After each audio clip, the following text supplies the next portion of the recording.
Good afternoon, everybody. Welcome to Proverbs with Paul in the afternoon, this rather chilly late afternoon. But it didn't snow. Proverbs chapter 21 and verse 15. The exercise of justice is joy for the righteous, but terror to those who practice injustice. It's funny how justice for one can be so different for another. And the unjust, it's terror, meaning the dread, the payment for all of their inappropriateness is due. The penalty is due and judgment will begin. But for the righteous, there is joy. The joy of knowing that all injustice is going to bear its recompense. So the implications of the inappropriate is coming to pass.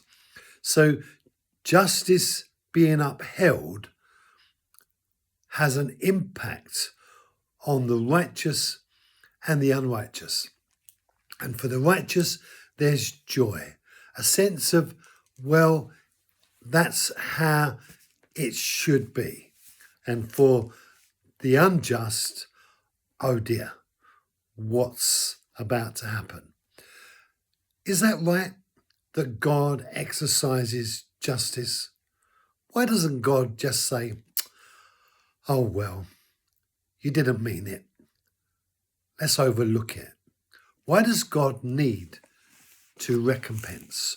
Why does God need to pass judgment? Well, because the wrongdoing of those who have been abused will cry out to God. They will say to God, God, what you going to do about it? If you're just, what you going to do about it? And so that sense of God having to justify his unwillingness to pass a judgment would be the reason why God has to pass judgment. That's why God can't overlook in the way that often people hope they will. But the truth is that the righteous will rejoice when justice is upheld, because it's the pulling together of everything that is right. Wrongdoers would rather everything stayed wrong, but right doers want to see justice upheld. And the great compassionate act of heaven is that God provided a means to deal with all injustice in his Son, the Lord Jesus Christ.